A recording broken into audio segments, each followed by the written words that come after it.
பிரான்ஸில் இன்றைக்கி இரண்டாம் கட்ட தேர்தல், சட்டசபை தேர்தல் விறுவிறுப்பாக போயிட்டுருக்கு, பார்த்துருப்பீங்க. ஸோ நிறைய இடத்துங்களில் பார்த்திங்கன்னா இன்றைக்கி இரண்டாம் கட்ட தேர்தல் நடக்கலை. ஏன் தெரியுமா? ஏன்னா நிறைய பேர் ஃபர்ஸ்ட் ரவுண்ட்லேயே வின் பண்ணிட்டாங்க. அதுலேயும் பார்த்திங்கன்னா ரசாம்பிள் நேஷனல் கட்சி, மரீன் லெ பெனுடைய கட்சி பார்த்திங்கன்னா 37 கேண்டிடேட் பார்த்திங்கன்னா டைரெக்டாக ஃபர்ஸ்ட் ரவுண்ட்லேயே 50% ஓட்டு வாங்கி வின் பண்ணிட்டாங்களாம்.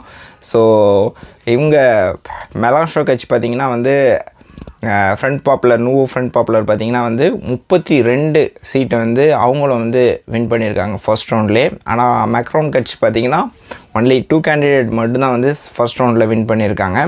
ஸோ மற்ற பேர்லாம் இன்றைக்கி செகண்ட் ரவுண்டில் மோதுறாங்க.